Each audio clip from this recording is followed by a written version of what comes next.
Ella me acusó de ser tóxico por preguntar por qué dormía en casa de su ex. Mi nombre es Rafael.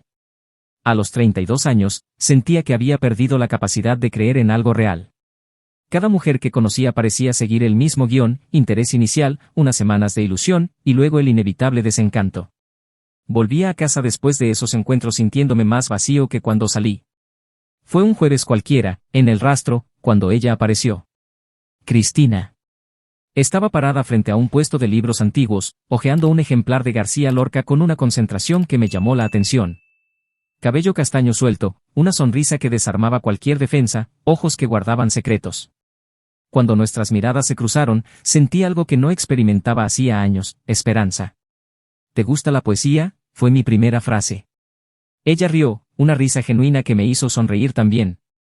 Me gustan las historias que tocan el alma, respondió, y en ese momento supe que ella era diferente. Comenzamos a vernos con regularidad. Cristina tenía 28 años, trabajaba en una galería de arte en el barrio de Malasaña y hablaba de la vida con una intensidad que me fascinaba. Parecía entender mi alma cansada, me ofrecía justo lo que necesitaba oír. Por primera vez en años, despertaba con ganas de vivir el día. Mis amigos, sin embargo, no compartían mi entusiasmo. Carlos, Javier y Miguel, mis hermanos del alma desde la universidad, empezaron a hacer comentarios extraños cada vez que mencionaba a Cristina. Cuidado, Rafael, dijo Carlos una noche en nuestro bar de siempre, la taberna del Alabardero. Esa mujer tiene un pasado complicado. ¿Qué pasado?, pregunté, ya irritado. Ha tenido varias relaciones problemáticas. Siempre sale herido quien se involucra con ella, completó Javier, bebiendo su cerveza con expresión seria. Miguel, el más directo del grupo, no se guardó nada: es guapa, pero es peligrosa. Ya he visto esta historia antes. Esas palabras me incomodaron profundamente. ¿Cómo podían juzgar a Cristina sin conocerla bien? ¿Cómo podían querer destruir lo primero bueno que me había pasado en años? Están celosos, rebatí, sintiendo la rabia crecer en mi pecho. No pueden aceptar que por fin encontré a alguien especial. Rafael, somos tus amigos desde hace 15 años, insistió Carlos. Te conocemos mejor que nadie. Solo queremos protegerte. ¿Protegerme de qué? ¿De ser feliz? La tensión era palpable. Se intercambiaban miradas preocupadas mientras yo me sentía cada vez más incomprendido. Cristina me había mostrado lo que era el amor verdadero, y ellos querían alejarme de eso por pura envidia. En las semanas siguientes, los comentarios se intensificaron. Cada vez que mencionaba a Cristina, venía una observación sarcástica, una insinuación, un «ten cuidado». Llegó al punto en que evitaba hablar de ella delante de ellos. Elijan, dije una noche, después de otra serie de indirectas. O respetan mi decisión o vamos a tener problemas. Rafael, por favor, escúchanos, empezó Miguel. No. Me cansé de escuchar. Cristina me hace bien, me completa.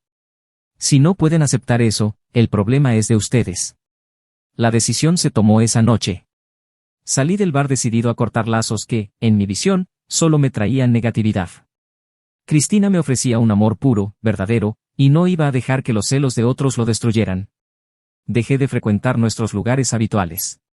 Eliminé el grupo de WhatsApp. Cuando llamaban, no contestaba. Estaba convencido de que había tomado la decisión correcta: elegí el amor sobre la mediocridad, la pasión sobre la conformidad. Cristina, al enterarse de mi distanciamiento de los amigos, me abrazó con lágrimas en los ojos. Gracias por elegirme, susurró. Sé que no fue fácil, pero ahora podemos ser verdaderamente felices. Los primeros meses con Cristina fueron como vivir una película romántica. Caminábamos por las calles de Malasaña de la mano, me besaba bajo la lluvia sin importarle mojarse, susurraba promesas en mi oído que me hacían creer que el futuro era nuestro. Hacíamos planes: una casa en las afueras de Madrid, tal vez hijos, viajes por Europa. Me había entregado por completo a ese romance, convencido de que al fin había encontrado un hogar en otro corazón. Pero la dulzura inicial empezó a dar paso a la duda. Cristina cambió. Primero fueron las salidas repentinas, recibía llamadas y decía que tenía que resolver algo urgente. Es trabajo, amor, ya sabes cómo es, decía. Después vinieron los fines de semana extraños. Empezó a decir que tenía que visitar a su hermano con más frecuencia. Mi hermano está pasando por un momento difícil, explicaba con aire preocupado. Necesito estar allí para él. ¿Puedo acompañarte?, ofrecí varias veces. No, amor. Está muy sensible, no se siente cómodo con extraños cerca. Cristina salía el viernes por la noche y regresaba el domingo por la tarde, siempre con excusas vagas. Cuando pedía detalles, cambiaba de tema o decía que no quería hablar de problemas familiares. A veces llegaba con olor a un perfume masculino que no era el mío. Tienes que confiar en mí, decía cada vez que mostraba incomodidad. El amor sin confianza no funciona. Y yo confiaba. O al menos lo intentaba. Incluso cuando me despertaba en medio de la noche y la encontraba enviando mensajes, ocultando la pantalla cuando me acercaba. Fue un martes cuando todo se vino abajo. Estaba en el trabajo cuando recibí una llamada inesperada. Era Camila, la hermana de Cristina. ¿Rafael? Hola, soy Camila. ¿Podemos vernos? Necesito hablar contigo. Nos encontramos en una cafetería cerca de mi oficina. Camila parecía nerviosa, movía las manos sin parar. No sé si debería decir esto, comenzó, pero ya no puedo quedarme callada viendo cómo te engañan. Mi corazón se aceleró. ¿De qué estás hablando? Cristina y yo nunca tuvimos hermanos, Rafael. ¿Cómo que no? Mi voz salió ronca. Nunca tuvimos hermanos. Solo somos ella y yo. Siempre ha sido así. El dolor fue inmediato y brutal. Todo tenía sentido ahora, las salidas repentinas, los fines de semana fuera, el perfume extraño, los mensajes escondidos. Entonces, ¿a dónde va los fines de semana? Camila bajó la mirada. Vuelve con su exnovio. Terminaron oficialmente, pero nunca se desligaron del todo. Ella se queda en su casa. ¿Desde cuándo?, pregunté, apenas pudiendo pronunciar las palabras. Desde que ustedes empezaron a salir. Guardé silencio durante largos minutos. Cristina, la mujer por la que había abandonado a mis mejores amigos, me estaba engañando desde el principio. Y lo peor, mintiéndome descaradamente cada vez que yo preguntaba. Salí de la cafetería tambaleándome. En la calle, me apoyé contra una pared y vomité. La traición, la humillación, la rabia, todo se mezclaba en una tormenta emocional que me dejaba sin aliento. Pero junto al dolor, algo más comenzó a crecer dentro de mí. Una furia fría, calculadora. Cristina me había hecho quedar como un idiota durante meses, jugado con mis sentimientos, destruido mi confianza. Ella merecía pagar por eso. No iba a reaccionar como un desesperado. No iba a gritar, ni llorar, ni hacer un escándalo. Iba a usar su propia arma contra ella, la mentira. Cuando llegara el momento adecuado, le mostraría quién era realmente Rafael cuando estaba enfadado. Volví a casa con una calma que me quemaba por dentro. Cristina llegó al final de la tarde, sonriente como siempre. Hola, amor. ¿Cómo fue tu día? La miré, esa sonrisa falsa, esos ojos mentirosos, y sentí asco. Pero le sonreí de vuelta. Todo bien. ¿Y el tuyo? Normal. Trabajé todo el día en la galería. Otra mentira. Camila me había dicho que Cristina ni siquiera había ido a trabajar ese día. Qué bueno, respondí, besando su frente. Estoy pensando en hacer un viaje este fin de semana. ¿Qué tal si vamos juntos? Ah, no va a poder ser, amor. Tengo que estar con mi hermano otra vez. Está muy mal. Claro. Tu hermano es importante. Ella no tenía idea de que yo lo sabía todo. No imaginaba que cada palabra que salía de su boca era como una puñalada en mi alma. Pero tampoco sabía que estaba planeando algo que nunca olvidaría. Ya me cuentas en los comentarios, ¿tú crees en una segunda oportunidad después de una traición? Desde ese día, comencé a planear mi venganza. No sería solo una confrontación, sería una humillación pública que merecía por haber jugado conmigo de esa manera. Iba a mostrarle a ella, a su amante y al mundo entero quién era la verdadera Cristina. Ella había decidido jugar con fuego. Ahora iba a descubrir cómo se siente quemarse. Suscríbete al canal para no perderte las próximas historias donde los traidores reciben lo que merecen. No reaccioné impulsivamente. Tragué el grito que quería dar, ahogué la tormenta que explotaba dentro de mí. Empecé a usar el dolor como estrategia, cada mentira de ella como combustible para lo que estaba por venir. Durante los días siguientes, fingí que nada había cambiado. Sonreía cuando llegaba a casa, le besaba la frente cuando inventaba otra excusa sobre el trabajo. Cada gesto cariñoso era una tortura, pero sabía que todo eso tenía un propósito. Cristina continuaba con su rutina de mentiras sin sospechar nada. Llegaba contando historias sobre la galería, se quejaba del jefe, fingía estar cansada. Yo escuchaba todo en silencio, observando cada detalle de su actuación. «Estás raro», comentó un jueves, mientras cenábamos. Muy callado. «Solo estoy cansado del trabajo», mentí, mirándola directamente a los ojos. «Nada importante». «¿Seguro? Sabes que puedes hablar conmigo de lo que sea». La ironía era casi cómica. Ella hablando de confianza, mientras llevaba una vida doble desde hacía meses. «Estoy seguro», respondí, forzando una sonrisa. «De hecho, ¿qué te parece hacer algo diferente este fin de semana? Podemos ir a esa playa en Santander que tanto te gusta». «Ah, amor, no puedo. Mi hermano está pasando por una crisis y me necesita». «Claro. Tu hermano». No notó el tono sarcástico en mi voz. Estaba tan confiada en su mentira que ni imaginaba que yo podría saber la verdad. El viernes, Cristina se arregló para otro fin de semana con su hermano. Eligió una ropa especial, se perfumó más de lo habitual, pasó tiempo extra frente al espejo. Todo para el exnovio que nunca había superado. «Cuídate, amor», dijo, besándome en la mejilla. «Vuelvo el domingo por la noche». «Espera», dije, levantándome del sofá. «Esta vez te llevo yo». Se congeló. Por un segundo, vi el pánico en sus ojos. «No hace falta, Rafael. Iré en metro». «Insisto. Quiero conocer a tu hermano. No está bien para recibir visitas». «No voy a entrar. Solo quiero llevarte hasta allí. Como el novio que soy». Cristina trató de convencerme, pero me mantuve firme. Le dije que no aceptaría un no por respuesta, que era mi deber como pareja preocuparme por su familia. En el coche, hablaba sin parar. Contaba historias sobre su infancia con el supuesto hermano, inventaba detalles sobre su personalidad, explicaba por qué era tan reservado. Yo escuchaba en silencio, cargando con el peso de la verdad que ella ni imaginaba que yo conocía. «Es muy tímido», decía, moviendo nerviosamente las manos. «No le gustan los extraños. Quizás lo mejor sea que no bajes del coche cuando lleguemos».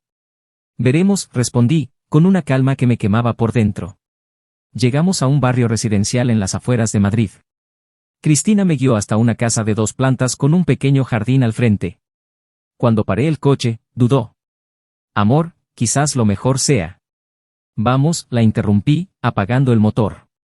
Salí del coche y ella me siguió, visiblemente nerviosa. Al llegar al portón, tocó el timbre con manos temblorosas. La puerta se abrió y apareció el hermano. Un hombre de unos 35 años, cabello oscuro, camisa desabotonada. Al ver a Cristina, sonrió. Al verme a mí, la sonrisa se congeló. «Hola, Cristina, ¿quién es?» «Él es Rafael, mi novio». El aire se volvió denso. La tensión se podía cortar con un cuchillo.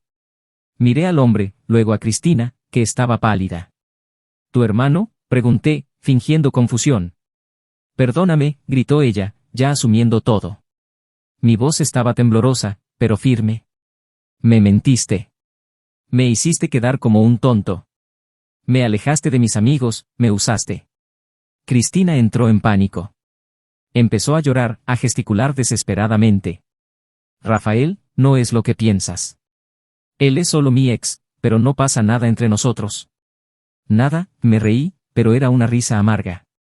«Duermes en su casa todos los fines de semana, inventas un hermano, te creas una historia elaborada. Estás siendo tóxico.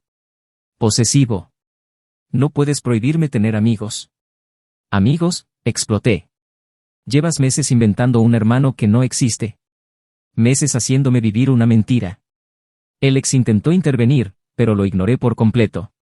Toda mi rabia estaba dirigida a ella. «Solo era mi ex», gritó Cristina. «Nunca hicimos nada grave». «Estás exagerando». «Exagerando», mi voz se alzó. «Destruiste mi confianza, me hiciste abandonar a mis amigos, jugaste conmigo durante meses». Intentó acercarse, pero retrocedí. «Rafael, por favor, podemos hablar».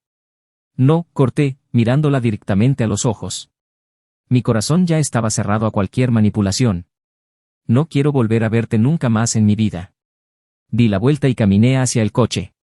Esta va para quien ya ha sufrido por amor. ¿Has pasado por algo así? Cuéntamelo en los comentarios. Y suscríbete para no perderte las próximas historias.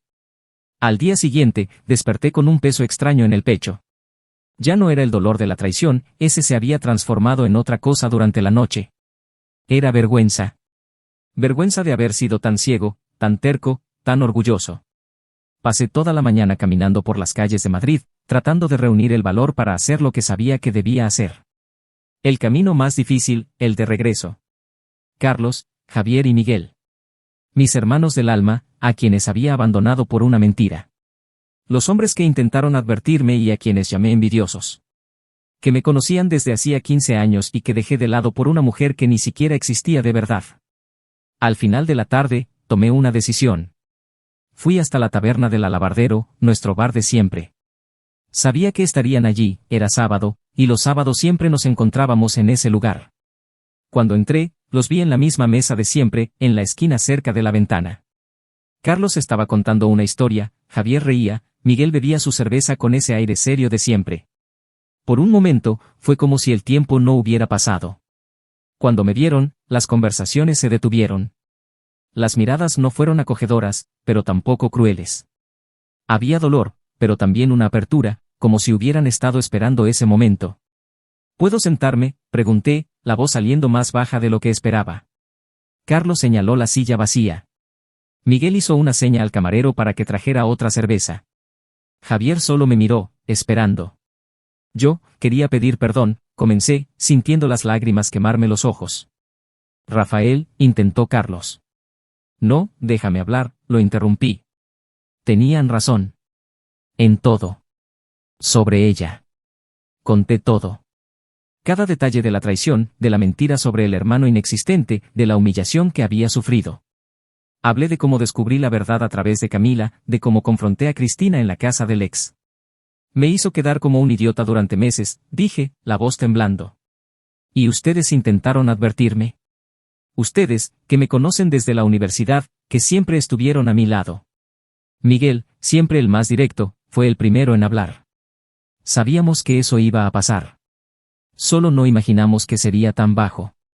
Ustedes me advirtieron y yo los llamé envidiosos, continué, las lágrimas ahora cayendo libremente. Abandoné 15 años de amistad por una mujer que me engañaba desde el primer día. Rafael, dijo Javier, inclinándose hacia adelante. No dijimos eso por maldad. Te conocemos. Conocemos tu corazón. Y lo tiré todo por la borda, sollocé. Por orgullo, por terquedad, por estupidez. Carlos se levantó y vino hacia mí. Sin decir nada, me dio un abrazo. Un abrazo fuerte, de esos que solo los verdaderos hermanos saben dar. Te echamos de menos, me dijo al oído. Miguel y Javier se unieron al abrazo. Allí, en ese momento, sentí algo que no experimentaba desde hacía meses, pertenencia. Estaba en casa de nuevo. Perdón por haber sido tan idiota, dije cuando nos separamos. Todos cometemos errores, respondió Javier. Lo importante es tener el coraje de admitirlo y dar marcha atrás. Siempre supimos que ibas a volver, añadió Miguel. Solo no sabíamos cuándo. ¿Cómo estaban tan seguros de que ella me iba a traicionar? Carlos rió, pero no fue una risa maliciosa. Amigo, investigamos un poco. Ya había hecho lo mismo con otros dos tipos. Siempre la misma historia, salía con uno, mantenía a Alex como amigo, inventaba excusas para verlo. ¿Y no me contaron eso? Lo intentamos, dijo Miguel. Pero no querías escuchar. Cuando alguien está enamorado, no sirve de nada mostrar pruebas. Solo se cree cuando se ve con los propios ojos. Pasamos el resto de la noche conversando. Me contaron las veces que pensaron en llamarme, de cómo sintieron mi ausencia en nuestras tradiciones de fin de semana. Yo hablé de lo solo que me sentí, incluso estando con Cristina. La pasión ciega, pero la verdadera amistad dijo Carlos en un momento de la conversación. ¿Y me perdonan, incluso después de que fui tan imbécil? Ya te perdonamos hace mucho, respondió Javier. Solo estábamos esperando que tú te perdonaras. Esa noche, sentí un renacer. No se trataba solo de haber descubierto la traición de Cristina, sino de haberme reencontrado conmigo mismo. Rafael, el tipo que tenía verdaderos hermanos, que valoraba la lealtad por encima de todo, que sabía distinguir entre pasión y amor verdadero. Gracias por no rendirse conmigo, dije cuando nos despedimos. Un hermano no abandona a otro hermano, respondió Miguel, dándome un último abrazo. Volví a casa con el corazón más ligero que en meses. Había aprendido la lección más dura y más valiosa de mi vida: quien abandona a los verdaderos por una mentira, termina solo.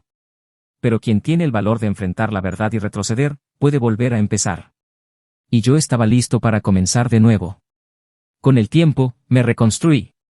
No fue algo que sucedió de la noche a la mañana, fue un proceso lento, día tras día, ladrillo por ladrillo, como quien reconstruye una casa destruida por un terremoto.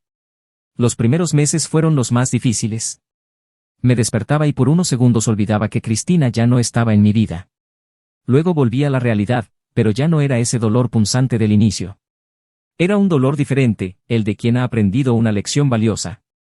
Carlos, Javier y Miguel se convirtieron en mi ancla durante ese proceso. Volvimos a nuestras tradiciones: fútbol los domingos, cervezas en la taberna, conversaciones que se extendían hasta la madrugada. Pero ahora valoraba cada momento de una forma que antes no sabía valorar. «Estás diferente», comentó Miguel una de esas noches. «Más maduro». «El dolor enseña», respondí. Y yo necesitaba aprender. Volví a sonreír de verdad. No esa sonrisa forzada que mostraba cuando estaba con Cristina tratando de convencerme de que era feliz, sino una sonrisa genuina, de quien está en paz consigo mismo. Retomé pasatiempos que había abandonado. Volví a tocar la guitarra, a leer los libros que se llenaban de polvo en la estantería, a caminar por los parques de Madrid sin prisa, sin angustia, simplemente disfrutando del momento. El trabajo también mejoró. Sin las constantes preocupaciones sobre dónde estaba Cristina o qué estaba haciendo, pude concentrarme de verdad en mis proyectos. Incluso recibí un ascenso, algo que no pasaba desde hacía años. Empecé a salir con alguien de nuevo, pero ahora con una sabiduría que antes no tenía. No me entregaba por completo en las primeras citas, no ignoraba las señales de alerta, no ponía la pasión por encima de la razón. «Estás mucho más selectivo», observó Javier cuando le conté sobre una chica que había conocido. «Aprendí a valorar a quien realmente vale la pena», respondí. Mi autoestima, que había sido destrozada por la traición, se reconstruyó más fuerte que antes. Ya no necesitaba la validación constante de una mujer para sentirme completo. Estaba completo por mí mismo, y eso marcaba toda la diferencia. Mientras tanto, Cristina siguió el camino que ella misma eligió. Continuó atada al exnovio que solo la buscaba cuando le convenía. Él la trataba como una segunda opción, alguien para momentos de soledad, pero nunca como una prioridad. Sus relaciones se convirtieron en un patrón destructivo: buscaba hombres comprometidos o mantenía varios al mismo tiempo. Sus romances eran como castillos de arena, bonitos a primera vista, pero que se desmoronaban con el primer toque de realidad. No lograba mantener nada estable. Cada nueva relación comenzaba con promesas y terminaba en traición, mentiras, discusiones. Se había convertido en prisionera de su propio comportamiento tóxico, incapaz de construir algo verdadero con alguien. «Algunas personas nunca aprenden», comentó Carlos en una conversación sobre segundas oportunidades. «El problema ya no es mío», respondí, y de verdad lo sentía así. Ya no había rabia, ni resentimiento. Cristina se había convertido solo en una lección aprendida, una cicatriz que me recordaba cuánto había crecido. «Te has convertido en otro hombre», dijo Miguel una noche en la que celebrábamos mi cumpleaños. «Me convertí en el hombre que siempre debí ser», corregí. A los 34 años, por fin había aprendido que el amor verdadero no exige que uno abandone lo que es ni a sus verdaderos amigos. El amor verdadero suma, no resta. Construye, no destruye. Ahora sabía distinguir entre una mujer que quería construir algo sólido y una que solo quería jugar. Entre alguien que me complementaba y alguien que me completaba por necesidad emocional. Mientras Cristina se hundía en sus propias elecciones, incapaz de encontrar estabilidad o felicidad real, yo renacía de las cenizas. Con cicatrices, sí, pero con el alma en paz. Las cicatrices ya no me avergonzaban. Eran la prueba de que había sobrevivido, de que había aprendido, de que había crecido. Cada marca en mi alma contaba la historia de un hombre que fue roto, pero que tuvo el valor de reconstruirse. Y cuando me miraba al espejo ahora, veía a alguien de quien podía sentirme orgulloso. Un hombre que conocía su propio valor, que sabía la diferencia entre pasión y amor, que jamás volvería a dejar a los verdaderos por una ilusión. Rafael había muerto el día en que descubrió la traición. Pero había nacido un nuevo Rafael, más fuerte, más sabio, más completo. Y ese nuevo Rafael estaba listo para la vida que realmente merecía.